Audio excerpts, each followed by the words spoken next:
Podemos iniciar.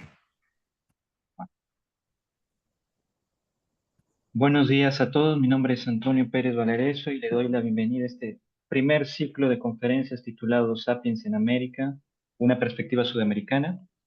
Como lo hemos señalado en otras ocasiones, la idea de este ciclo es crear un espacio de diálogo entre diferentes formas de observar, registrar y pensar el registro arqueológico asociado a las primeras ocupaciones humanas en las Américas, planteado desde proyectos que acontecen desde el sur del continente. El objetivo es contribuir a repensar el rol de Sudamérica en la discusión global del desplazamiento de nuestra especie. Gracias a todas las personas que se están conectando y que ya están conectadas. Este ciclo de conferencias es organizado por nuestra universidad, la Pontificia Universidad Católica del Perú, en colaboración con nuestra colega Marina González Varas del Museo Nacional de Historia Natural de París. También contamos con la colaboración de un grupo de gente, entre ellos estudiantes de nuestra universidad, Dani Tarrillo, Brunella Brescia y colegas nuestros como John Flores que nos acompañan. Hola Marina, buenos días. Buenos días, Antonio, y buenos días a todos. Bueno, pues luego de la conferencia de Luciano Prates, que nos presentó un panorama continental del poblamiento inicial de las Américas, pasamos ahora a Sudamérica con nuestro invitado, el doctor Francisco Javier Aceituno. Francisco Aceituno es doctor en Arqueología Prehistórica por la Universidad Complutense de Madrid, España. Actualmente trabaja como investigador y profesor en el Departamento de Antropología en la Universidad de Antioquia, Medellín, Colombia. Sus investigaciones se centran en el poblamiento temprano de las Américas, la tecnología lítica, el proceso de domesticación de plantas y los orígenes de la producción de alimentos en los trópicos sudamericanos. La conferencia que hoy nos presenta se titula El poblamiento del noroccidente de Sudamérica, balance y perspectivas futuras. Dejamos entonces con ustedes a Francisco Aceituno. Gracias, profesor. Hola, buenos días a todos y a todas. En primer lugar, pues agradecerles esta invitación, a Antonio y a Marina y al resto de los colegas que trabajan con ellos. Bueno, yo me voy a centrar en el día de hoy en el tema del poblamiento, pero del noroccidente de Sudamérica, lo que vemos ahí en el recuadro. Bueno, Francisco, ¿te parece si puedes compartir? Porque no estamos ok, compartiendo también. claro, claro. Ah, perfecto. Ya Vale. está. Ahora Listo. sí. Bueno, retomando lo que le estaba diciendo, me voy a centrar en el poblamiento del noroccidente de Sudamérica, que como vemos en la diapositiva es la puerta de entrada, como podemos ver en cualquier publicación. Entonces es un punto interesante pues, para analizar la dispersión de los primeros grupos humanos y dinámicas posteriores que obviamente pues, también dijéramos tuvieron su repercusión en el resto de Sudamérica. Bueno, dicho esto, voy a hacer una síntesis de la síntesis con el fin de, bueno, de plantear un panorama y, bueno, y señalar pues, los puntos, dijéramos, que generan más debates pues, actualmente, ¿de acuerdo? Entonces, bueno, lo primero, pues ya lo he comentado, pues la posición de lo que es el actual territorio colombiano, pues obviamente ocupa, dijéramos, como he dicho anteriormente, por su posición natural, lo que es, dijéramos, el primer territorio que tuvieron que hacer frente, vamos a decir, los primeros nativos o los primeros americanos, ¿de acuerdo? Bueno, eh, perdón, no me está, a ver, un momentico. Ahora ya, perdón. Bueno, no me había pasado. Yo creo que sí, ahí vemos, en este mapa algo interesante de Colombia es que la alta diversidad de paisajes o de biomas, ¿no? Colombia, pues ya sabemos que actualmente es uno de los países incluso más diversos. Y aquí vemos, esto es importante para que nos hagamos una ligera idea, pues las diferentes regiones oficiales que tiene Colombia. Por una parte, tenemos la costa pacífica, este corredor, que es lo que se denomina actualmente la región, bueno, el Chocó. Luego tenemos la región andina, que son los Andes septentrionales, con dos grandes valles, el río Magdalena y el río Cauca, que es algo más estrecho. Y ambos ríos desembocan en la región Caribe, o en el Caribe colombiano, pues una gran llanura prelitoral con su litoral y tenemos dos regiones de tierras bajas hacia la parte oriental, que tenemos lo que son la Orinoquía, ¿vale? Que es lo que se denomina pues, en Colombia le llaman los llanos, pero es la región Orinoquía, y la Amazonía. Y ambas hacen frontera pues, con varios países, entre ellos Venezuela. Entonces, lo primero que vemos aquí en este mapa topográfico de relieve a escala digamos, de Colombia, pues vemos un poco ese corte y vemos, dijéramos, todas esas alturas que marcan lo que es la región andina. Bueno, muy bien. Aquí, bueno, algo similar, un poco veamos. Hay una cosa interesante en Colombia, en términos de coberturas vegetales, lo que más predomina son los bosques. Eso es importante. Por supuesto, tenemos una gran diversidad de bosques, tierras bajas, bosques húmedos tropicales. Tenemos los bosques subandinos o premontanos, los bosques andinos. Bueno, luego tenemos en alturas por encima de los 3.500, vamos a tener páramos. Eso en términos de poblamiento no incide mucho porque hay ciertas altitudes que prácticamente no tenemos datos. Obviamente Colombia también tenemos bosques secos tropicales e incluso pues, están las grandes sabanas de la Orinoquía. Pero lo que podemos ver que el mundo forestal, los bosques, digamos, es lo que ocupa una mayor parte de lo que es la geografía colombiana. Por supuesto, desgraciadamente, muchos de ellos hoy en día están totalmente pues, impactados, ¿no? Bueno, aquí en este gráfico, pues muy universal pues, para todos y todas, aquí hay una cosa lo importante que he señalado en azul, dijéramos, algunos eventos, tenemos una cronología de 16.000 buscando obviamente el Holoceno, y dijéramos, en estos momentos que está pues el más antiguo, el estadial, un momento frío. Eso de Fukene, Guantiva, son los nombres locales que le dieron. El Guantiva, por ejemplo, el interestadial, Guantiva el Labra es el Jungle Dryas, y el Guantiva es ¿cómo es? El Bowling Alerup. Esos son, digamos, pues las correspondencias globales.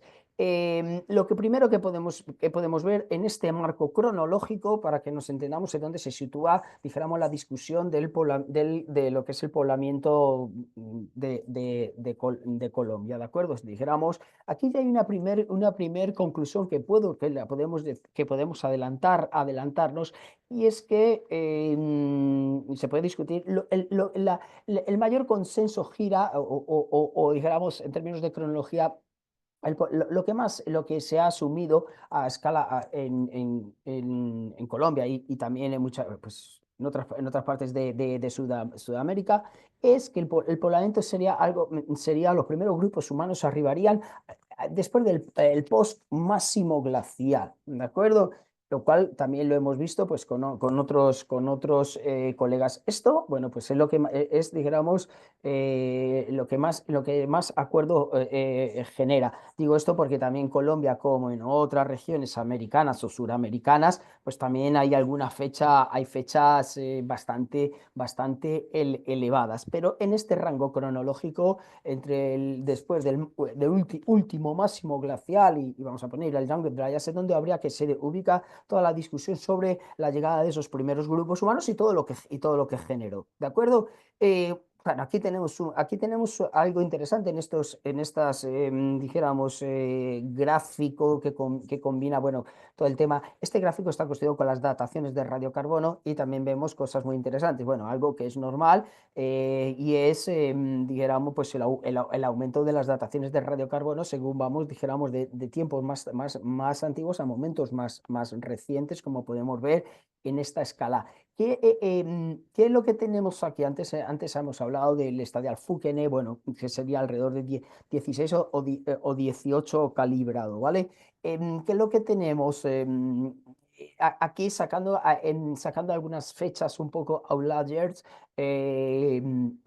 tendríamos la primera señal arqueológica con fuerza, nos estaríamos ubicando en ese interestadial Guantiva, que nos estaríamos ubicando alrededor de 15.000, si tenemos que poner un umbral cronológico, aunque tenemos ahí alguna fecha flotando del sitio el sitio de Pubenza. Yo no me voy a referir mucho pero a este sitio de Pubenza, pero es un sitio que las fechas calibradas se nos va a ese 18.000, ¿no? Entonces, pero bueno, es un sitio cuya señal arqueológica está ubicado en el río Magdalena, en tierras bajas del río Magdalena, pero la señal arqueológica no, la señal humana antrópica no es muy sólida, y por eso vemos mucha gente a nivel global o internacional no lo conoce, algunos lo conocen, algunos autores se refieren a ellos, otros no, ya depende desde dónde estemos mirando el poblamiento de América. En el caso de Colombia sí existe un sitio que con la calibración se nos va. Ahí incluso coincidiría casi con el último máximo glacial, ¿no? Con 19.000, pero repito, hoy día la señal humana no es muy segura. Por eso el umbral cronológico de 15.000 sería como la fecha, ese rango cronológico, porque es verdad, las primeras señales arqueológicas, como sucede en muchos sitios, pues no son muy robustas. Esa robustez pues la vamos ganando en el tiempo. En el Younger Dryas, ahora lo vamos a ver, hay algo muy bonito, muy interesante en términos humanos, y obviamente aquí pues no hay pues ahora lo vamos a ver, hay pues al menos pocas dudas sobre la presencia humana en territorio colombiano. Aquí tenemos esas primeras señales, pero obviamente son unas señales que nos gustaría que fueran más sólidas, ¿vale? Esta es otra forma de visualizarlo. Aquí tenemos todas las dataciones en términos ya un poco por regiones. No voy a entrar. Aquí sí puedo hacer un paréntesis. La mayor parte de los datos en territorio colombiano proceden de la región andina. ¿Esto por qué es? La primera explicación que tenemos que tirar es donde se centran las explicaciones, donde se centran las investigaciones, ¿no? Entonces ahí sí hay una relación. Entonces hay un sesgo, hay un sesgo de la muestra. Incluso como vemos aquí, los únicos datos, bueno, los únicos datos, dijéramos, tenemos la Serranía La Lindosa, que es la Amazonía, el río Caquetá, que es la Amazonía también, y lo que es el Chiribiquete, bueno, perdón, y el Orinoco, ¿vale? Estos datos del Orinoco incluso son de la Orinoquía venezolana, que, bueno, pues obviamente no había fronteras en esa época, y bueno, pues para que también tengamos una idea de lo que serían estos poblamientos tempranos. Bueno, dicho esto, aquí vemos que la señal arqueológica del Younger Dryas o el Estadial El Abra pues es muy potente, pero obviamente pues lo que les decía anteriormente, las primeras colas se nos van a este primer rango. Aquí en esta imagen, en este gráfico Euskal, no está ese sitio de Pubenza bueno, seguramente pues, si alguien lo conoce y quiere hacerle alguna pregunta o si no, pues nada.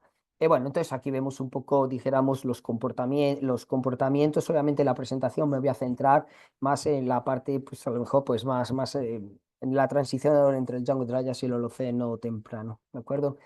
Lo que les decía anteriormente, aquí vemos esa primera señal, y aquí este gran pico, que es muy interesante, donde pues dijéramos cómo pues la señal lo va mostrando según dijéramos vamos avanzando en los tiempos, pues los datos en ese sentido son algo, pues como decía anterior, más sólidos o más robustos. Ahora bien, todavía el número de contextos arqueológicos en este primer momento es muy pequeño, y aquí esto, como les pongo abajo, la primera parte, se lo puse, estos ya datos que se van hacia el 14.000, esto es calibrado, como vemos ahí, Sabana de Bogotá, ¿vale? Sabana de Bogotá, pues es uno de los sitios donde vemos en la bibliografía, en la bibliografía, pues uno de los sitios de referencia sobre el estudio del poblamiento temprano, no solamente de Colombia, sino de Sudamérica, ¿de acuerdo? Y aquí, bueno, pues sí nos podemos referir, vamos a ponerle un poquito de la cara a estos primeros grupos. Aquí tenemos bueno, el sitio de Tibito, que es caracterizado como un sitio, pues dijéramos, de tasajeo y asociación de evidencias de grandes animales, el mastodonte caballo, con huellas de uso y calcinación. Bueno, bueno, esto es una imagen, Tibito, no he mostrado no he mostrado un poco la ubicación, no me lo puedo detener, pero más o menos es una zona pantanosa en la época, hoy día todavía lo es, y probablemente pues esta imagen que vemos repetida muchas veces en las recreaciones sobre momentos tempranos. El otro sitio es el Abra, un abrigo rocoso. Tibito está al aire libre y este tiene la fecha más antigua, no, la 12.014, aquí no está calibrada, que nos estamos yendo a los 14.000 y pico. Entonces este es un abrigo rocoso que también lo conocemos bien. Aparecieron unas pocas lascas, en este sitio no aparecieron restos de animales y bueno, estas serían las evidencias, la primera señal humana. Estamos hablando de un plató, estamos hablando de una meseta andina. El corredor del Abra, muy interesante porque es un corredor estrecho, pues aquí vemos una de las paredes, pues una gran pared rocosa donde hay varios abras, ¿no? Y donde muy probablemente estábamos hablando de hacer una síntesis de algún tipo de corredor cinegético para estos primeros grupos humanos. Bueno, entonces aquí ya vamos a empezar a tener algún tipo de, si esto lo llevamos a las discusiones y probablemente en el seminario va a haber voces que van a defender diferentes posturas. Lo que les decía anteriormente, claro, ya sabemos cómo es el tema del poblamiento pues, de América en que están los debates y como planteó, bueno, pues Luciano, el mayor consenso lo que genera es un poblamiento post último máximo glacial y en lo que esos datos, aquí sí me refiero a la sabana de Bogotá, nos estaría indicando, dijéramos, esa primer señal humana que si nos vamos a escala continental siempre se ha ubicado más, vamos a poner a ese corredor del Pacífico, ¿no? Obviamente cuando retroceden los grandes casquetes, cuando estas condiciones geográficas empiezan a mejorar, bueno, pues vemos que hay muchos autores que dijéramos, pues esta sería la gran ruta que siempre, sobre todo en la literatura norteamericana, lo vemos que conectan siempre con el sitio de Monteverde, también con otros sitios, incluso en Perú, pues este no es el único sitio, obviamente, pero sintetiza un poco más o menos como ese estado. Entonces aquí nosotros en ese primer, dijéramos, vamos a llamar esa primera oleada, pues estaríamos hablando pues de estos sitios. Ahora bien, aquí hay algo también interesante que saliendo del territorio colombiano, sí tenemos el sitio, la tradición joboide, ¿de acuerdo? Entonces la tradición joboide entraría dentro de ese paquete, de ese gran paquete cronológico antes del Younger Dryas y después del último máximo glacial. Como sabemos, pues no solo, el sitio Taima es el más famoso, pero hay otros sitios como Moaco, Cucuruchu, donde hay una asociación, dijéramos, donde encontramos asociación de material arqueológico con material paleontológico que daría cuenta de lo dijéramos, pues estarían, dijéramos, dando cuenta de los grandes animales. Y como vimos en Tibito, en el resto de megafauna en Colombia, o sea, los sitios arqueológicos con megafauna, con dataciones y que sean afectados pues muy poco, prácticamente podría ser casi único Tibito. Pero bueno, si miramos una escala geográfica mayor, ese paquete cronológico que les digo, sí encontramos aquí pues ese, digamos, como un compañero, ¿no? En el norte de Sudamérica. Entonces podríamos tener las primeras evidencias, vamos a decir, de la gran dispersión. Esa primera gran dispersión seguiría la costa. Aquí anuncio, no tenemos en el Chocó ningún dato, ¿vale? Todos los modelos planteados a partir de modelamientos, el Chocó sale, obviamente le falta la costa pacífica, pero no tenemos datos.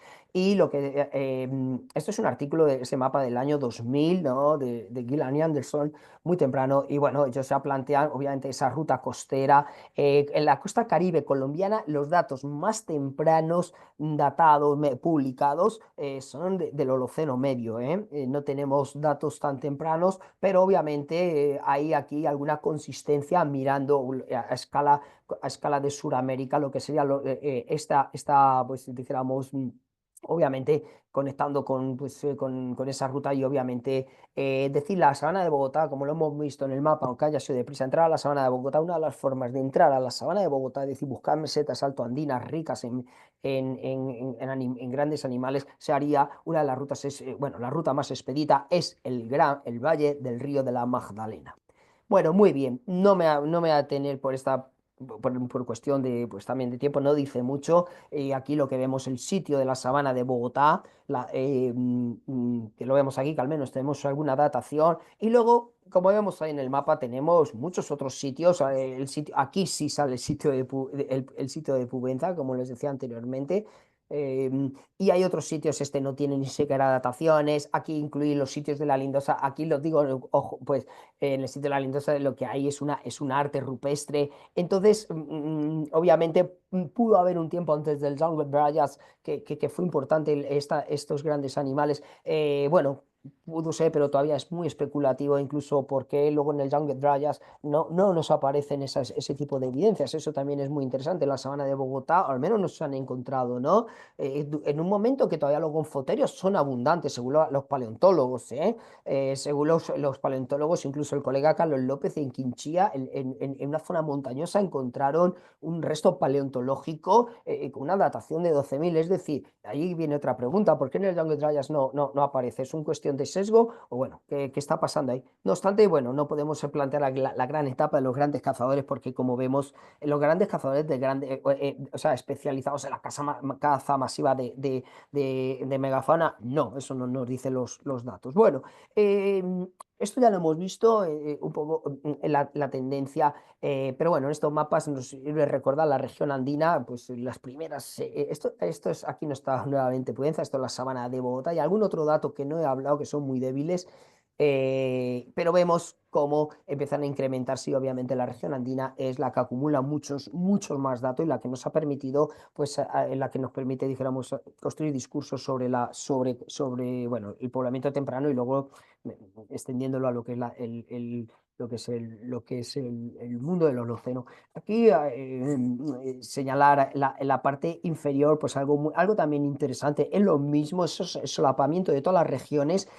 Aquí lo más importante lo vemos acá, porque después del Holoceno temprano, es algo interesante también, porque después del Holoceno temprano, el Holoceno medio, podemos seguir hablando de grupos cazadores-recolectores, primeros cultivadores, pero son sociedades de pequeña escala todavía, es decir, están más próximos a los primeros que no van a ser a las jefaturas. Aquí vemos algo interesante y muy bonito, que en las propias fechas de radiocarbono, después de la segunda mitad del Holoceno temprano y el Holoceno medio, las fechas de radiocarbono nos empiezan a mostrar ya no esa sincronización que vemos. Esto a escala del territorio colombiano fue un pico muy interesante de grupos humanos de expansión y luego aquí ya vemos cosas diferentes que obviamente no las voy a detallar, pero para que veamos lo importante en términos de poblamiento, la fuerza que tuvo, dijéramos, la señal humana y el mundo en ese momento de finales de... podemos decir, finales de la edad del hielo y lo que es la transición en el mundo actual. Aquí, quitar esto, bueno, esto fuera, aquí tenía cuenta. Aquí hay algo muy interesante en el Jungle Dryas.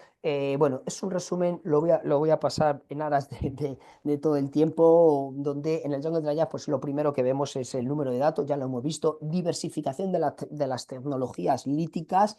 Y bueno, relacionado con diferentes dijéramos, estrategias de subsistencia, pero si podemos decir algo que engloba todo este momento, en los contextos arqueológicos nos darían economías de amplio espectro desde momentos muy tempranos. Y hay una cosa muy interesante: el manejo de plantas va a ser algo muy temprano en territorio colombiano. En la segunda mitad del Jungle Dryas tenemos ya, empiezan a aparecer en el registro arqueológico, por ejemplo, una tecnología lítica asociada al procesamiento de plantas que va a convivir con las puntas de proyectil. Y eso es muy interesante y lo vemos aquí. Bueno, pues tenemos la fauna, la pesca en algunas regiones. El tema por ejemplo, estas azadas. Y bueno, y aquí abajo, aunque nos aquí abajo vemos, estas son las puntas del sitio de la Elvira, con restos de plantas que se encontraban en esta región de momentos muy tempranos. Y bueno, pues es diversidad, ¿no? Vemos una alta diversidad, dijéramos, que probablemente esté relacionado también con la diversidad de los ambientes naturales. Por supuesto, encontramos elementos comunes, pero también vamos a encontrar elementos diferenciadores, ¿no? Encontramos la pesca muy fuerte, por ejemplo, en la Amazonía colombiana desde momentos muy tempranos, que en otros contextos en el Caribe no tenemos datos. En el río de la Magdalena es un caso muy curioso, muy interesante, porque es un gran valle con zonas inundables, pero no tenemos registros de fauna. No tenemos registros de fauna, pero obviamente pues siempre obviamente entra dentro de lo posible. No creo que pasara desapercibido aprovechar los recursos acuáticos y obviamente el mundo de los peces. Eh,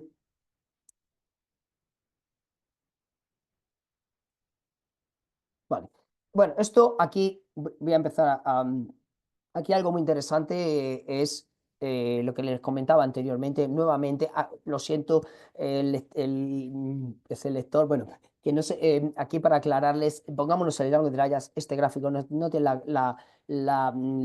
¿cómo se dice? La calibración, pero es otra forma de visualizarlo, y vemos algunas cosas como lo que les decía anteriormente, ¿no? Cómo empezamos a ver en Colombia, a diferencia a lo mejor de otras regiones, por ejemplo el cono sur, ¿no? En el Jungle Dryas, la escuela de pescado, la megafauna, un mundo cinegético muy potente. En Colombia eso no lo vamos a tener, y lo que vamos a tener, que de momentos muy tempranos aparecen las plantas desde finales de la edad del hielo. Y aquí me adelanto, lo que se ha planteado, lo que planteamos, que podemos empezar a hablar, esa etiqueta un poco que cabe todo, las primeras, dijéramos, señales de manejo de los manejos de los ecosistemas, algún tipo, dijéramos,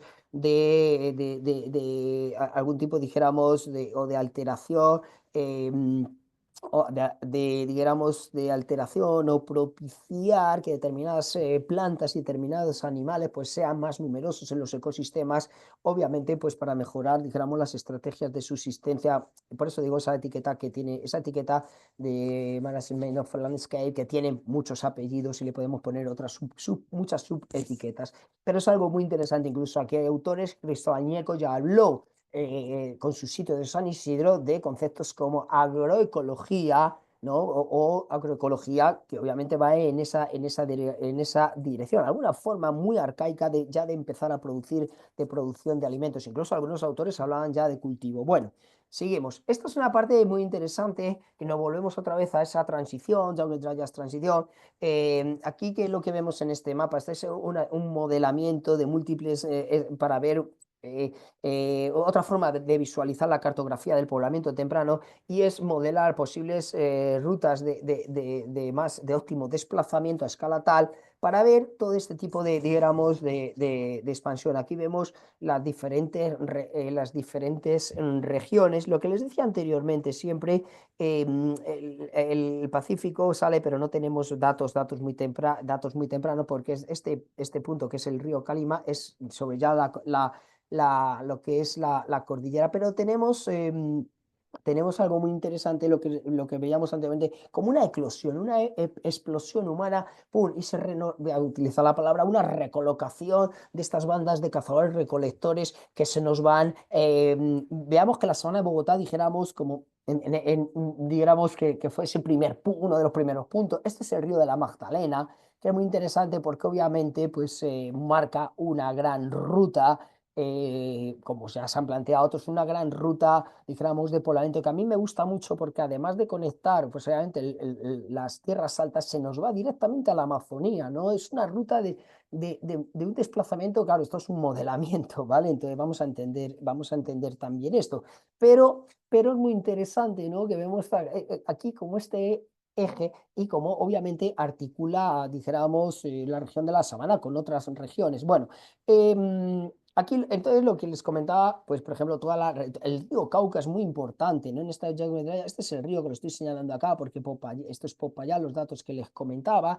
El Cauca medio tiene muchos datos y muy interesantes. El río Porce, este es un sitio reciente de la cordillera occidental. Entonces, es lo que vemos o el propio río Calima, ¡pum! La gente se empieza a reubicar en diferentes regiones.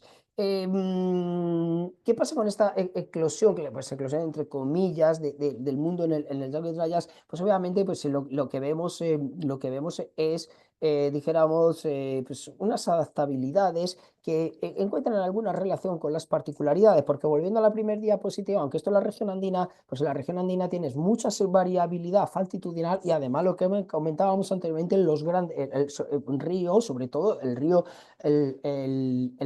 Magdalena. Entonces, bueno, pues muy probablemente, pues bueno, en este momento estos grupos de cazadores-recolectores, pues obviamente en un momento, obviamente que este territorio todavía estaba muy vacíos, bueno, pues tuvieron pues, sus estrategias de ir buscando, de empezar a hacer ocupación efectiva de los territorios. Esto es muy interesante. ¿Por qué decimos ocupación efectiva de los territorios? Porque vemos que los sitios donde llegan, empezamos a ver secuencias cronológicas de muy larga duración. Eso también es muy interesante, ¿no? Desde el primer momento podemos ver ya procesos de territorialización muy temprana, que por ejemplo los otros autores lo vincularon mucho a la agroecología, ¿no? Esa relación de territorializar y estas primeras formas de manejo de los ecosistemas que obviamente pues algún tipo ya de territorialización, de control de los recursos, bueno, de estar en determinados espacios. Y es verdad que los registros arqueológicos nos muestran, pero también como en otras regiones, ¿no? No solamente en nuestro caso. Claro, aquí hay algunas hipótesis muy interesantes, muchas discusiones sobre esto. ¿Qué pasa en el territorio, en esta esquina del norte de Suramérica? ¿Por qué esto sucede? Esto no solamente sucede en el caso del territorio colombiano, lo vemos también en otras regiones de Suramérica, ¿no? Se han planteado múltiples, o bueno, no múltiples, o sea, varias posibilidades primero, movimientos migratorios. Cuando digo movimientos migratorios, gente que viene de afuera, vamos a decir en esa etiqueta. Y bueno, pues ya saben, algunos autores como Tony Ranier, Josh Pearson, pues han planteado, NAMI en Argentina, la posibilidad de grupos, vamos a decir, para reducir, vinculados de alguna manera con el mundo Clovis, que llegarían, ¿no? Que llegarían, dijéramos, que llegarían hasta acá. Ya saben, tipológicamente Clovis, ahí en Panamá y también en la península de Paraguaná, que es una cosa, pues muy, pues bueno, es una cosa muy curiosa, ¿no? Entonces, hay algunos defensores que todavía, bandas, básicamente viviendo de la caza altamente móviles, fueron capaces de llegar, vamos a decir, pues a este lugar. Pero obviamente en estos movimientos, pues no todo el mundo está de acuerdo y hay otros autores, que eso también está vinculado con la discusión continental de los años 60 con la escuela de pescado, y es que digamos, flujos desde una dirección sur-norte, que también llegaran, claro, no estamos hablando de grandes desplazamientos ni grandes conquistas, pero en estas movilidades que además coincide con un momento como es el Younger Dryas, que, bueno, pues es más frío, es una pequeña glaciación, pero lo que vemos en territorio colombiano, que no es un momento, si lo miramos desde un punto de vista de número de sitios, no podemos decir, bueno, pues mejor dicho, el frío les vino bien, por decirlo de alguna manera, porque es lo que vemos, esa gran expansión. Bueno, la otra hipótesis, flujos más del sur-norte que llegarían, pues pequeños grupos o que llegarían a territorio colombiano. Pero obviamente también combinado porque tenemos poblaciones locales, ¿no? Tenemos poblaciones locales antes del Zaubetraya que ya estaban, ¿eh? La gente de la sabana de Bogotá me parece muy interesante porque desde momentos muy tempranos hay evidencias con las materias primas de desplazamientos fuera de la sabana de Bogotá, ¿no? Con esto, ¿qué queremos decir? Son gentes, grupos cazadores-recolectores que saben moverse y saben ya de antemano conocía las tierras bajas. Con esto, pues nada nos implica obviamente que haya fisión de bandas y que haya, digo, que también tenga su peso muy interesante dijéramos, en explicar en este mapa, ¿no? Entonces, no creo, yo, si me dicen hacia dónde uno se inclina, no voy a entrar a la discusión de las puntas de proyectil, aquí hay una gran diversidad, pero esta diversidad Pearson la dijo, bueno, esa gran diversidad que tenemos, puntas acanaladas, otras puntas triangulares con pedúnculo corto, largo, él plantea que se plantea eso, que llegan que llega sí, la tecnología Clovis y se mezcla con lo autóctono, con lo local, y eso explicaría la altísima diversidad. Bueno, es una posibilidad, pero también con el sur las puntas paisanienses son similares a puntas al río Magdalena, ¿no? Y las puntas del Inga son similares a las del sitio La Elvira. Entonces, bueno, hay evidencias que otros autores, Tom Dillehay lo ha planteado, bueno, no tienen que llegar la gente, pero llega la influencia. En fin, esto siempre va vincula entre hipótesis que buscan, dijéramos, exógenas, otros endógenas, dice otro, la convergencia evolutiva, no tiene que venir de gente de afuera a explicarnos tal, pero yo creo que es un mapa que para mí probablemente nada sea excluyente y haya habido ambas cosas, ¿vale? Bueno, esto, en términos ya adaptativos, lo que les decía anteriormente, vale, muy bien, porque la discusión que les daba anteriormente, aparte de las cronologías, pues se vincula también a la tecnología lítica, pero aquí hay una cosa muy interesante, que desde ese momento de la transición Pleistoceno-Holoceno nos empieza a vincular, hay puntas de proyectil, pues obviamente que conviven. Colombia no es un país arqueológicamente hablando lleno de puntas de proyectil, son bastante escasas, pero también las tenemos datadas con esta tecnología que, como ustedes pueden ver, está muy vinculada al procesamiento de plantas, que también es una de las señas de identidad, digamos, me voy a permitir incluso no solamente del arcaico, sino incluso pues utilizando estas categorías, si tuviéramos que definir nuestro paleoindio, el paleoindio colombiano tiene toda, pues quiero decir, tiene vestigios, tendría vestigios que se saldría por lo menos del paleoindio como forma de vida potente de cazadores especializados. Bueno, en aras del tiempo, que veamos un poco esta tecnología lítica esta está del Cauca medio, pero vemos puntas de proyectil, esta sí está, pues esta tiene una datación holoceno temprano, en fin. Otras, estas de aquí abajo son de la serranía de la Lindosa, en Church. No hay, en la Lindosa no tenemos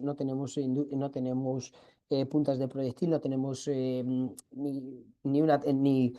por ejemplo, las casas de adelgazamiento sobrepasadas, en fin, bueno, las famosas azadas, que es un elemento muy interesante, sobre todo para el Holoceno temprano y medio, es decir, es un fósil guía, si se quiere, del mundo arcaico, pero las primeras están ahí en esa transición, ¿no? Ya para ir terminando, bueno, ¿qué pasa también en términos ya hacia el Holoceno temprano y medio? Hemos visto, y sí, hemos visto que, sobre todo en el Holoceno temprano, o lo que les decía anteriormente, y ahí sí me refiero a Cristóbal Añeco, nuevamente, cuando planteó casi que estarían cultivando desde un momento muy temprano. Bueno, sin entrar en ese debate, porque yo creo que tampoco, pero tampoco pues, nos ayuda mucho. Lo que sí es cierto en el Holoceno temprano y Holoceno medio, por supuesto, ya no hay dudas de que dijéramos que las plantas han entrado en la vida de estas personas, pero muy probablemente ya lo que vemos son plantas particulares, ya son, dijéramos, como tipos de plantas muy determinadas, ¿no? Muchas plantas son nativas, esto es un mapa, no voy a desmenuzarlo, pero para que vean la riqueza del registro arqueobotánico que tenemos desde la transición, ¿no? Entonces, esto da cuenta, dijéramos, pues que esto, y volviendo a la primera diapositiva, muchos de estos sitios pues están vinculados a diferentes tipologías de bosques húmedos, ¿no? Entonces, lo que vemos, el tema de las palmas, por ejemplo, va a ser pues el manejo de las palmas va a ser muy interesante, especialmente en la Amazonía, no sé, en la Amazonía va a ser un recurso básico de los primeros momentos. Y en las tierras altas, en las tierras andinas, lo que vemos son muchas plantas rizomatosas, rizomas, la chira, esto es la santosoma, la batata, el lerenque, la calatea, el sagú, zamia, los restos de abocado, que ahora en un congreso pues estoy hablando con un norteamericano que está estudiando todo el tema de la domesticación y hablando sobre los restos de Popayán. Popayán, los restos de abocado son de macrorestos. Esto es interesante porque porque, bueno, pues Colombia, por bueno, o te aparecen carbonizados o no te aparecen, ¿no? Tenemos un registro arqueobotánico muy interesante que lo que nos está dando cuenta que ya en el Holoceno temprano, muy probablemente, para ir resumiendo, estaríamos hablando ya de un cultivo, como llamó Dolores Pipeno, y lo cual me parece interesante, predomesticación, ¿vale? Estaríamos hablando de plantas nativas, plantas que, dijéramos, estaríamos iniciando esas relaciones de domesticación con determinados fenotipos, y obviamente esto estaría dentro de esa etiqueta de que se ha llamado manejo del bosque, bueno, en fin. Y esto estaríamos de momentos muy tempranos, ¿no? Y esto va a ser interesante porque obviamente, ¿qué incidencias tiene esto en estos grupos que estarían haciendo, dijéramos, creando un mayor impacto, un mayor impacto sobre los ecosistemas? Bueno, en términos arqueológicos, ¿qué es lo que observamos? En unas regiones más y en otras menos. Hay una gran continuidad, eso no se puede negar, pero en algunas pero vemos a grandes rasgos, no puedo detallar cada región.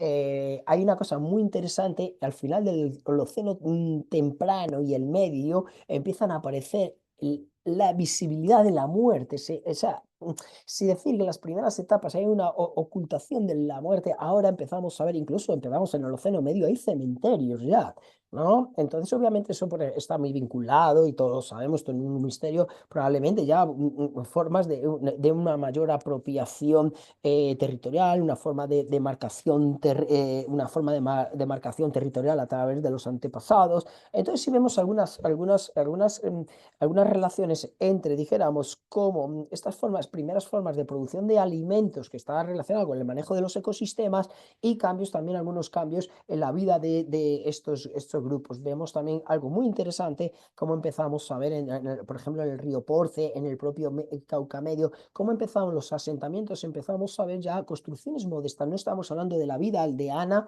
ni mucho menos, pero estamos empezando a ver construcciones más permanentes, ¿no? O sea, construcciones como huellas de poste, algún tipo de arquitectura que me estaría indicando una mayor permanencia en los sitios, y probablemente muy relacionado a procesos de reducción de la movilidad, y muy vinculado, dijéramos, muy relacionado, como dijéramos, cómo se va incrementando el uso dijéramos, de las plantas. Entonces, sí, debió haber un input, dijéramos, dijéramos, estos manejos, esta etapa, este cultivo de predomesticación, que me parece que sintetiza bien con otros cambios que vamos a ir viendo, que no se manifiestan igual en todas las regiones. Yo creo que eso también también se entiende, eso es lo bonito también de la arqueología, ver la diversidad que vamos a tener entre las regiones. Hay elementos comunes, pero también va a haber las diferencias. Incluso, pues obviamente, eso tiene que, pues muchas veces, obviamente, esos procesos de reducción de la movilidad, pues conlleva, dijéramos, a modificar también tus redes tus redes de alianzas con determinados, las redes pues, de alianzas en relación con periodos anteriores. O sea, tuvo que generar algún tipo de modificaciones. Bueno, sí, ya se me había olvidado. El tema también, incluso, pero elementos comunes, por ejemplo, encontramos, empezar en el Holoceno Medio, al comienzo del Holoceno Medio está hablando de 8.000, 4.000, al comienzo del Holoceno Medio encontramos ya plantas domesticadas de otras regiones, como es el maíz, que obviamente es pues, obviamente de Mesoamérica, o la mandioca, que viene del suroeste de Brasil, o lo que serían los porotos, los frijos, que viene más de Ecuador o de Perú. Entonces hay una cuestión también muy interesante, por eso algunos autores han hablado ya de horticultura, ¿no? Aquí todavía estamos hablando de sociedades de pequeña escala de producción, ¿no? Aunque tengámoslo muy en cuenta. Por eso he dicho, vale, probablemente haya reducción de la movilidad, pero no vemos también una eclosión de vida aldeana. Aquí no tenemos construcciones ceremoniales, no tenemos espacios públicos como, por ejemplo, en Ecuador o Perú, lo van a tener de forma muy temprana. Aquí vemos, eso es también una de las características que podemos ver pues, en la arqueología temprana de Colombia. Y bueno, alguna cosa muy interesante ya para ir terminando, la mayor parte de de todas estas, cuando digo de todos estos procesos tempranos de manejos de plantas, de procesos de cultivos tempranos, procesos de domesticación, cuando digo procesos de domesticación no me estoy refiriendo a que haya ese síndrome de domesticación. Aquí hay plantas que ni se saben porque han sido muy poco estudiadas.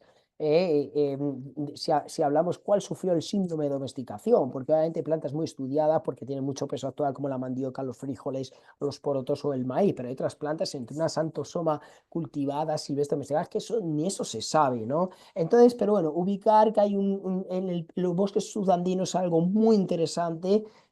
Sucede algo muy interesante en ese manejo muy temprano de plantas rizomatosas. El mundo de la Amazonía son palmas, palmas, palmas. A mí eso me parece también muy interesante, ¿no? Si bien en la región andina también hay palmas, pero hay cierta diferencia que muy probablemente esté determinado obviamente por su historia de vida, pero también por las características ambientales. Y los bosques y la sabana de Bogotá, lo que se ha registrado relativamente hace poco también, que se han empezado han encontrado al final del Holoceno temprano, con el Holoceno medio, esos tubérculos de tierras altas como Uyucus, el Osalis, el Tropaeolum, que yo realmente, bueno, ahí hay o sea, quiero decir, a veces, pues bueno, se identifican las cosas, nos dejan muchas preguntas, porque cuando uno va a la literatura, esos cultivos, vamos a decir, plantas, son plantas domesticadas actualmente, pero vienen del sur, de Bolivia, de Perú, de Ecuador, entonces, y bueno, pero algunas veces, quiero decir, estoy haciendo como un llamado, ¿no? A la hora que podríamos discutir también sobre cada dato de esto, pero bueno, no es el lugar. Y para terminar, pues bueno, hacer un resumen de lo que voy a resumir la propia diapositiva. Lo que tendríamos en este momento, la primera llegada de unos grupos que ya hemos visto que sería antes del Jungle Dryas, estadio Agua Antigua, que fue un momento más cálido. Tenemos las primeras señales en unas tierras altas, obviamente estarían vinculados con esa primer oleada. Luego viene el Younger Dryas, que es muy interesante por la cantidad de datos, la expansión humana, movimientos migratorios. Aquí decir que no lo he comentado, la bioarqueología no nos ayuda mucho, ni siquiera la genética, porque obviamente en Colombia, en algunos cementerios en Chequas, han encontrado los cuatro grupos, los cuatro haplotipos fundadores. Pero claro, no se sabe ni los expertos, bueno, esos entraron fue una primera oleada de grupos muy diversos, una gran oleada que contenía mucha diversidad genética, o fue luego en este Jungle Dryas llegó, los trajo nuevas pequeñas oleadas, ¿vale? Pero bueno, esa segunda oleada tampoco genéticamente sería muy diferente de la primera y bueno, al menos la resolución de la genética no ha permitido pues, comprobar exactamente, ¿no? Por eso aquí hay que calibrar mucho con el registro arqueológico, pero como lo hemos visto anteriormente, es muy probable que haya expansión humana, grupos de afuera, pero obviamente no se sabe. Y eso también tampoco nos debe de preocupar mucho. A mí lo importante es ese gran momento que se vive. Y ahí en ese gran momento, pues ya se habló dijéramos, de ciertos primeros niveles de modificación del paisaje para, obviamente dirigido a determinados recursos, sobre todo el mundo de las plantas. Eso también hay que decirlo porque es lo que más se ha trabajado, pero obviamente estos primeros momentos sean arqueológicamente poco perceptibles, ¿no? Pero bueno, aquí hay casi una tendencia, hay una tendencia y yo creo que aquí de todas maneras prima también prima esa visión de lo simple a lo complejo, pero también es verdad que algunas veces el registro arqueológico es lo que nos permite ver.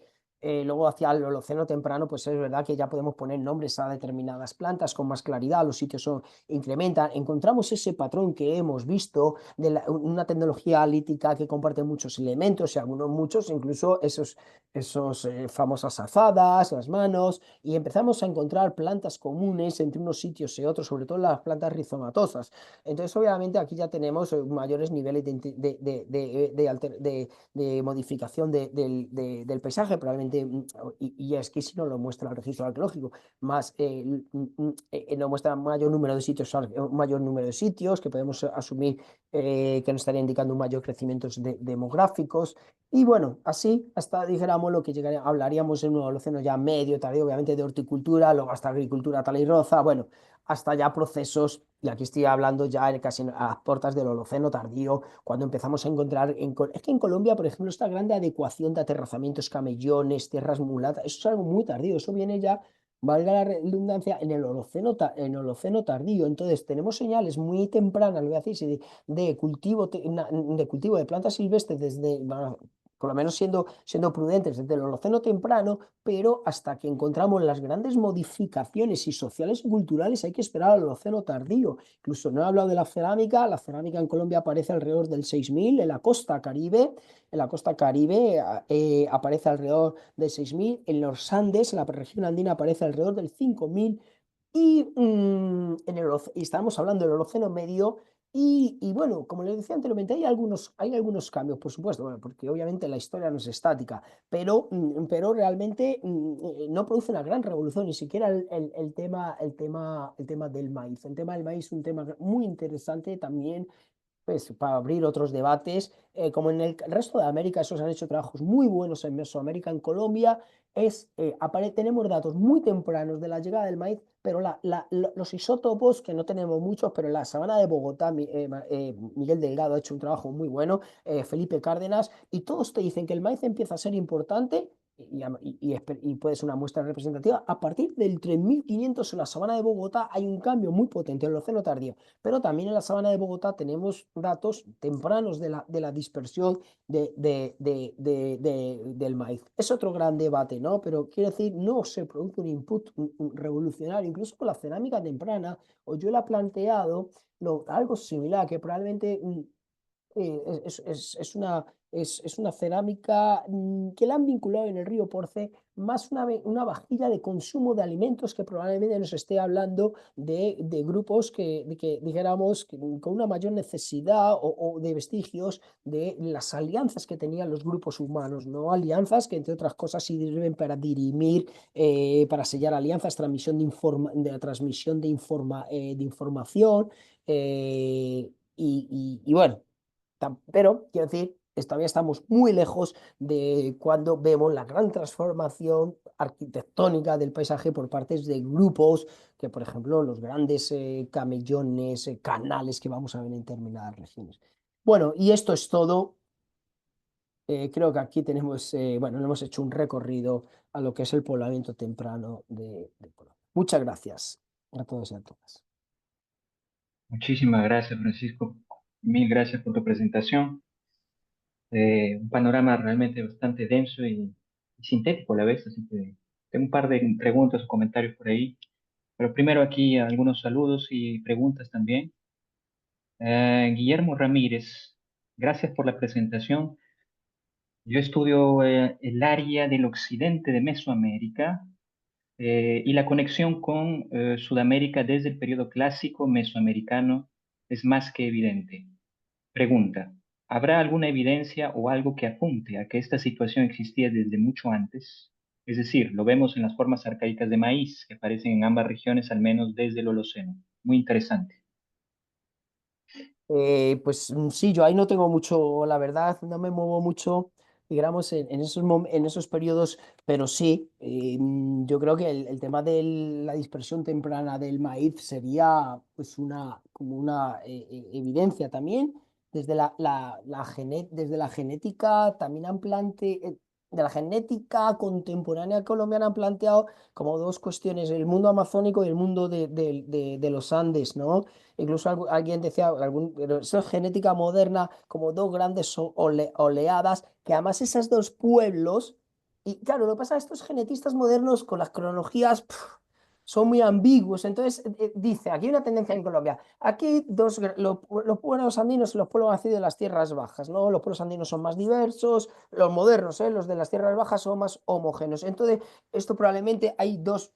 Ellos dicen, por lo menos hay dos grandes oleadas fundadoras. Y si ellos dicen, las lenguas tucano están vinculados con la oleada de tierras bajas y las lenguas protochipchas son, dijéramos, los que poblaron la región andina y ellos, que llevándolo al lenguaje arqueológico podremos ubicar, vamos a decir, Pleistoceno, por lo menos.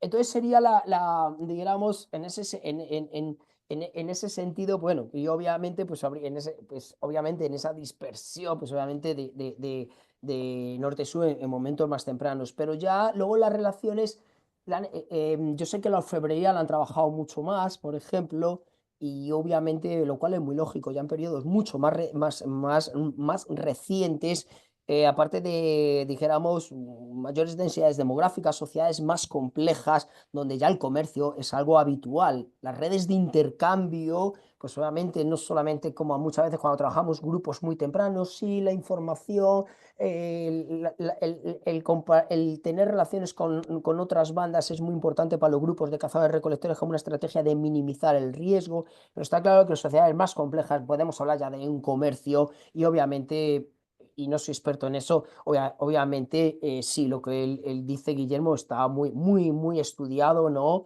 Esa relación de Mesoamérica con las lenguas, con la iconografía. Entonces, y desde momentos más tempranos, pues obviamente, el primer poblamiento, pues es obvio, pues, sí, vemos norte-sur. Pero luego sí, el maíz sería de lo. Luego Regildo mató con la cerámica, acordaros también que él plantea la cerámica cuando la trabaja Regildo Mató de la costa. Cuando la trabaja Regildo Mató era la cerámica más antigua de América, ahora la tenemos también por la Amazonía. Él planteaba una dispersión también hacia el norte. Ah, y para volver a esos tiempos más tempranos, la verdad que una frase tuya se me quedó en la cabeza ahora. Creo que se me va a quedar hasta por mucho tiempo. El frío les hizo bien. Entonces, justamente para ver el tema digamos, este periodo del Younger Dryas en el norte de Sudamérica, ¿no es cierto? Y este evento ahí, traducido por el Estadiar El Abra, ¿no es cierto? Entonces, Ujú, estoy tratando de formar mi comentario, pregunta realmente, porque yo sé que es difícil responder a eso, pero quisiera que nos desarrolles un poquito más. Algo hablaste cuando mencionaste el tema mostraste el mapa con estas hipótesis Clovis, ¿no es cierto? Y los movimientos cola de pescado desde el sur. ¿Cómo estás pensando esos movimientos, esas relaciones? Señalaste un poco sobre Pearson, sobre las investigaciones de NAMI. ¿Cómo estás pensando esas relaciones en esos periodos? O sea, porque en el periodo anterior a El Abra, digamos, hay gente ya, como tú dijiste, muy poco perceptible, una señal muy baja. Entonces, después esta gente que está entrando desde el norte, digamos, se encuentra ya con gente en el territorio actual de Colombia. Entonces, ¿cómo estás pensando esas relaciones? qué buena pregunta, Antonio. Yo ojalá tuviera Yo la también, ¿me piedad. entiendes? Es muy emocionante. Bueno, empecemos por lo primero. Claro, muchas veces los arqueólogos, pues, y todos lo sabemos, pues buscamos por lo menos correlaciones. Yo no sé si son causísticas, pero al menos correlaciones. Y algo muy interesante y es, por lo menos en territorio y en otras regiones, pero bueno, me hacen lo mío, que ese frío, Adilo, pum, hay un patrón, pum, pum, y es que vamos a traducir los datos arqueológicos a un lenguaje, vamos a decir, interpretativo, uno de una expansión humana, ¿vale? Entonces, claro, visto de esa manera, es una primera edad de oro, ¿no? Claro, cuando decimos frío, claro, decir en Colombia el frío, probablemente aquí hay que decir algunas cosas, o sea, los paisajes se transformaron, pero yo no creo como no creo que en Colombia no fue catastrófico los cambios, ¿vale? Ah, Eso, estamos en por lo menos los trópicos, ¿no? Trópicos. sí, Ah, sí, eso. Entonces yo creo que esa palabra no resuelve, no fue en catastróficos los cambios. Entonces hay datos muy interesantes. Lo primero que hay que ver que en Colombia el impacto, vamos a decir, climático del Jungle Daya no fue igual en todas partes. Entonces hay cosas muy interesantes, los estudios de polen principalmente, las tierras altas lo sufrieron mal, la sabana de Bogotá, por ejemplo, pero los bosques subandinos no lo sufrieron mucho. O sea, por lo menos la vegetación como señal de cambio no sufrieron mucho. ¿Eso qué quiere decir? Pues que pues, digamos, ese gran cambio, pues a lo mejor pues no causó mucho, no, pues no les impactó, a lo mejor que no les hizo cambiar, no les hizo cambiar mucho a la gente. La Amazonía, la Serranía de la Lindosa, que es donde los datos que tenemos, bueno, pues la Amazonía eso es un debate ahora y vemos que la Amazonía oriental parece ser que sí fue más seca, pero ahora hay unos datos de espelotemas que te dicen que la Amazonía occidental, que es donde estamos nosotros, no fue, pudo bajar la temperatura, pero no fue ni siquiera una gran sequía, ¿no? En ese sentido. Entonces, a lo mejor, primero, no fue, yo diría la palabra, no fue un cambio catastrófico, entonces los paisajes permitieron que esta gente se estuviera, dijéramos, llegando a lugares y lo que decía anteriormente, vemos que llegan y se quedan, que eso también es importante, ¿no? dentro de la versatilidad, de la versatilidad adaptativa que tuvieron estos grupos, lo vemos, ¿no? Y además algo muy interesante que lo vemos con las industrias líticas, muy bonito, ¿no? Que podemos ver las puntas de proyectil tal, pero empezamos a ver los modificados por uso algunas veces como también tenemos la mente hiperatrofiada por las clasificaciones, pensamos pues que una época tiene que haber tallados, ¿no? Entonces eso estamos empezando a verlo desde el Younger Dryas, entonces, wow, esta gente tuvo la capacidad de moverse, llegar y empezar, por ejemplo, todo el tema del mundo de las plantas, ¿no? Entonces, por eso yo diría eso, que, pues que en cierta manera, pues el frío pues les hizo bien porque vemos, dijéramos, que en términos de subsistencia, pues esa gente, sí, pues se adaptó, ¿no? Y probablemente tenemos muchos sesgos tenemos sesgos de los datos, nos faltan muchos fotogramas de esta película, ¿eh? Pero es lo que nos muestra, entonces una cosa muy interesante, entonces vemos la gente viviendo a 2500, la gente del Magdalena, qué bonito la gente del Magdalena, lástima que tengamos tan pocos datos ambientales, porque tenemos la industria lítica más bonita, me permite, pero qué escasez de datos paleoambientales tenemos en ese, pero vamos al mundo de la lindosa, que es como hoy día el peso de la pesca, el peso de la pesca ya no lo mostraban los primeros gente que llega a la lindosa. Y una de las posibilidades es que lleguen de las tierras altas, pero llega.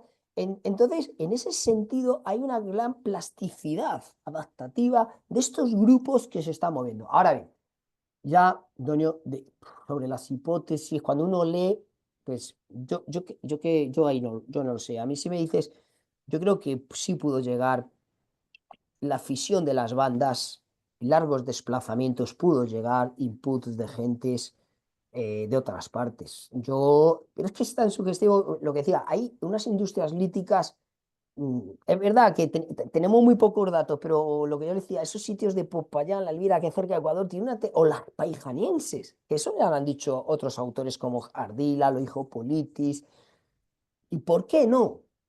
Pero ¿por qué no puede haber esos? Que ya sí llegó la tecnología, o llegar a un poco, es que aunque llegara a pocos grupos, no pasa nada, ¿no? Lo que uno ve, claro, no hay un gran desplazamiento, lo que si llegan y pueden, yo creo que ahí pudo haber, si me tengo que comprometer, ¿vale? Esto con toda la prudencia, pudo llegar gente del sur y ocupar espacios no ocupados, vamos a decir, vírgenes, ¿vale?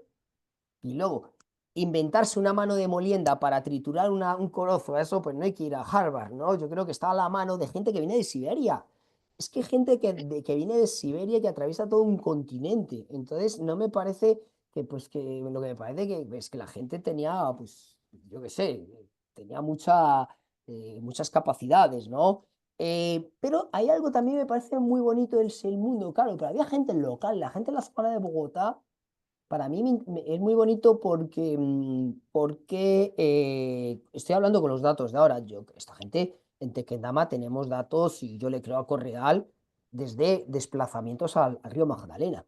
Ellos ya saben, o sea, y eso es muy bonito porque te está diciendo que esta gran gente se desplazaba y conocía otros territorios que probablemente luego, probablemente esta gente también pudo, dijéramos, empezar a expandirse, ¿no? Expandirse y encontrarse con otras gente.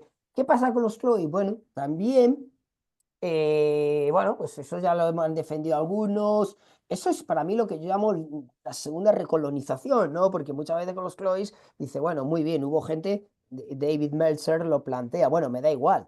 Es que el ADN del niño de Ansik lo tenéis en Checua, bueno, ahí está, ahí llegaron. Tony Ranier lo dice y esta gente decía, bueno, muy bien, ¿qué pasó? Pudo haber gente, pero realmente esta migración, vamos a decir norte-sur, trajo, bueno, eran grupos, ellos plantean la alta movilidad porque, no, como dicen ellos, no cambiaron, cambiaron muy poco, aunque se metieron en los bosques tropicales, no cambiaron sus formas de vida, sobre todo principalmente de la caza, porque es lo que plantea Anthony, esta gente, bueno, es que como yo que sé, la forma de cazar se transmite muy fácil y entonces ellos, es como decir, se fueron atravesando muchos ecosistemas y siguieron siendo cazadores, lo que les permitió este salto de rana que han propuesto muchos, ¿no? Leapfrog Leapfrogging lo ha model, planteado exactamente. para plantear. Claro, también tiene su lógica. Algún día la genética, si tenemos datos, a lo mejor nos permite, ¿no? Pero yo creo que sí pudieron llegar pequeños flujos pero no llegaron a un territorio desconocido. Yo creo que la gente, los locales también puso su cuota en esta migración. Pongo un ejemplo para mí, por ejemplo, es como la gente de la Lindosa, que ahora tuvimos el Congreso, muy probablemente, yo creo que hay datos para relacionarlo con los Andes colombianos. No estoy negando el Orinoco, no lo sé, pero tenemos, en Sabana de Bogotá tenemos arte rupestre, tenemos la unifacialidad, o sea, el share, tenemos la proximidad, entonces esa gente de la Sabana de Bogotá, estoy hablando incluso de los más antiguos, que ya sabían bajar a las tierras bajas, fácilmente pudieron desplazarse hacia, por ejemplo, en este caso, lo que llaman las tierras bajas, hacia la Amazonía, ¿no? Entonces, probablemente haya regiones que a lo mejor haya grupos nuevos, vamos a decir los del, vamos a decir sur, y pudieron estar en territorios nuevos y otros, o sea, el componente endógeno y exógeno que yo llamaría. Pero claro, precisar Claro. los que son territorios nuevos, los que no son territorios. Pero a mí, la verdad, estos sitios que hablábamos antes de Popayán y La Lira, lástima y separaron las investigaciones. Que es que esa es otra. El periodo de poblamiento en Colombia es escasamente estudiado. Es verdad que ha habido buenos trabajos, últimamente isotopía, tal, pero bueno, en suroccidente prácticamente seguimos trabajando con los datos de los años 90 y de la década de los 2000 que abrieron un gran línea de trabajo, pero nos hemos quedado ahí, en ese sentido. Más abajo nosotros también, así que estamos justamente en un periodo de revitalización, esperemos. Sí, Pero más o es, menos yo voy, más o menos voy en tu reflexión también, o sea, yo siento que este periodo que hablas, ese boom, ¿me entiendes? Del Younger Drive, que coincide con esto, y que tú hablabas sobre este boom, esta plasticidad y adaptabilidad y esta diversidad asociada pues, probablemente a la diversidad de biomas, ¿no es cierto? O sea, justo ahora leía un paper reciente que salió un debate, creo que en Antiquity, sobre la evolución cultural, ¿me entiendes? Y toda la herencia cultural se transmite de generación en generación, hay un gran debate ahí.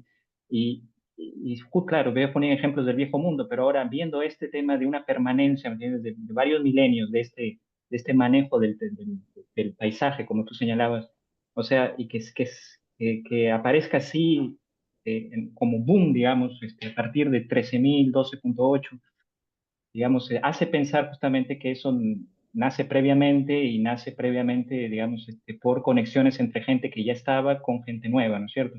Entonces eso es muy bonito. Claro que yo lo comentaba justamente no para tener una respuesta, sino para pensar más o menos cómo estás tú pensando esos temas, ¿no? Entonces, solamente una pregunta específica. Eh, Quiero salir de mi confusión. Por lo que nos señalaste y por lo que yo he visto, parece ser que en la transición Pleistoceno-Holoceno, en esta parte de Sudamérica, hay una suerte de tríada, digamos, en la tecnología lítica, es decir, tú me corregirás, puntas bifaciales, fenómeno de puntas bifaciales asociado al fenómeno unifacial que Marina ahora está trabajando, sí. y ¿con asadas también o las asadas son del Holoceno temprano? Qué buena pregunta. Bueno, para resumir, coincido contigo en la primer síntesis que has hecho. Yo me muevo en eso, lo que pasa es que es verdad que nos faltan datos como pues para precisar, ojalá pudiéramos pues precisar. Pero yo creo que en esta riqueza que has sintetizado muy bien, sí, yo creo que la interacción la gente, para poner en palabras muy sencillas, estimula la creatividad, ¿no? En ese sentido, ¿no? Bueno, dicho esto, bueno, vale, sí tenemos el vestigio de la primera fada está ahí en la transición como tal, en la transición Pleistoceno-Holoceno. No la tenemos la primera, incluso cuando yo de verdad, ahí les digo una cosa, claro, todo ese Younger Dryas que digo, esa eclosión en el Younger Dryas colombiano, les digo que es la segunda mitad, ¿eh? ¿Vale? Eso también lo digo. Pero bueno, sí tenemos manos, las primeras manos se aparecen en lo que sería en el Younger Dryas, las primeras manos, pero se ve enlazada como por estratigrafía. Eso muchas veces tienes que hacer la lectura, muchas veces los reportes no son muy claros, ¿no? Voy a ser conservador y pongámosla ahí en esa frontera Pleistoceno o Holoceno para ser conservado. No tenemos una zona de 12.500, no. Vale, ¿Vale? Pues yéndonos vale, al vale. primer momento. Eso sí, lo digo. Las manos sí tenemos de la segunda mitad del Young Dryas, sí tenemos como las primeras manos de molina. Porque hay algunos sitios, hay un sitio cerca del río Porce, pero es una estratigrafía que en 40 centímetros tienen fechas de 12.000 calibrados y 4.000. Y ellos hablan de hacer en la parte basal, pero en 40 centímetros, con esa discordancia. O sea, hay otro problema muchas veces con las estratigrafías, los autores a lo mejor no son lo suficientemente pulcros, ¿no? En ese sentido, ¿no? Entonces seamos conservadores, Holoceno temprano, tal. Pero bien, lo que veíamos y metiendo, claro, sacando un común denominador, sacrificamos la precisión, ¿no? Pero es verdad que es una tecnología, y bueno, vamos a decir, con inicios del Holoceno temprano, que hay convivencia de diferentes, vamos a decir, de tradiciones tecnológicas, ¿no? Hay tradiciones tecnológicas que también lo vemos en el manejo de los recursos cuando los datos no lo permiten. Aunque hay cosas Sí, también para terminar la reflexión, el registro arqueológico, permítame la expresión, algunas veces es muy traidor, porque miren lo que está pasando ahora en la sabana de Bogotá, que se ha revitalizado. El registro arqueológico está, lo voy a decir así, y Holoceno temprano, está lleno de muchos de Vitash, hizo arqueología. Holoceno temprano, ¿vale? Dejemos al lado el Guantiva, incluso dejemos de lado hasta el Wrangell Dryas, ¿no? Muy bien. Ahora los análisis de isótopo, Holoceno temprano, eh, plantas. Plantas C3, y ahora que la ingesta resulta que, que era el prototipo del cazador de esas sabanas de tierras altas, que está lleno de restos de venado y del curí, que son los dos grandes animales que predominan. Y ahora los ratos de isótopos que están haciendo ahora, muy contemporáneos, desde el Holoceno temprano, ahora están dando que esto gente solamente come, y ahí tenemos muy pocas manos de molienda. Por ejemplo, esta industria de las plantas en la sabana de Bogotá empiezan al comienzo del Holoceno medio. Pues, pero los análisis de isótopos nos están diciendo que en el Holoceno temprano lo que más consumían eran plantas. Entonces surgen muchas interesante. preguntas, muchas Sí. preguntas. A mí lo de la sabana de Bogotá, porque están publicando ahora mucha cosa de isotopía, no lo sé si es que o los datos son representativos o han dado con los veganos de la época, no lo sé, pero está siendo. Entonces lo que digo, la arqueología muchas veces no Sí, son. sí, sí, sí. Entonces eso. Algunos saludos, Sofi Segarra, buenos días, muchas gracias, muy interesante. Para no cansarte tanto, Francisco, una pregunta, no sé si será un poco tonta, pero justamente Urra de Maker, en una charla anterior en el ciclo, Sí, señalaba, pues, él está retomando todas las hipótesis que ya se habían hecho sobre con nuevas evidencias con respecto al corredor alto andino, ¿no es cierto? Entonces, como ruta, digamos, de poblamiento. Y tratando, digamos, de poner en un contexto más grande o el tema de la ruta costera. Eh, Mi pregunta en ese sentido va ahora que tú mencionabas sobre la gran importancia del Valle de Magdalena, eh, haciendo un equivalente con una comparación con América del Norte. El Valle de Magdalena, ¿tú lo verías mucho más cerca a un equivalente de Beringia o de un Ice Free Corridor? bueno, qué buena pregunta, ¿no? Mira, sí, está bien la analogía para pensar. Yo creo que una Ice Corredor podría ser. Yo creo que el río La Magdalena nos va a dar sorpresas en algún momento. ¿Qué es lo que pasa? Todo el mundo, incluso los autores internacionales, cuando escriben síntesis, el gran río La Magdalena, porque claro, se ve la cicatriz. Hay dos cosas interesantes. Yo creo que ese mapa que publicaron, que he puesto de Anderson and Gillan, plantea pues, más o menos que de la costa bien entra. Y es verdad, Carlos López, que lo conocéis acertadamente, ¿cómo lo llama? Una palabra muy interesante, que el río La Magdalena es parte del Caribe. Mira cómo lo llama. Y es verdad, es el Caribe de los Andes. Ahí lo tenemos. Entonces, perfectamente en esos modelamientos se encaja. ¿vale? Encaja bajar, vamos a decir, las tierras vamos a decir, de la llanura prelitoral, porque es la continuación, perdón, del Caribe en los Andes, ¿no? Que lo llama de alguna manera, pero ahora se me ha olvidado, pero me parece una reflexión que han hecho Carlos y colegas muy, muy, muy interesante. Claro, de ahí para abajo, ¿qué pasa?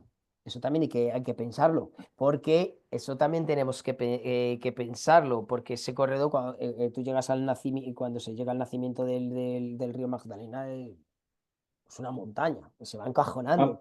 Claro, se sí, porque encajona. Entonces, hay corredores naturales, llega un momento que tienes que atravesar mesetas, llegar a los sitios de Popayán. En el sur de Colombia, las tres cordilleras prácticamente no existen, es una sola cordillera que tienes tierra, muchas mesetas altoandinas, hay volcanes. Entonces llega un momento que tú sí puedes llegar.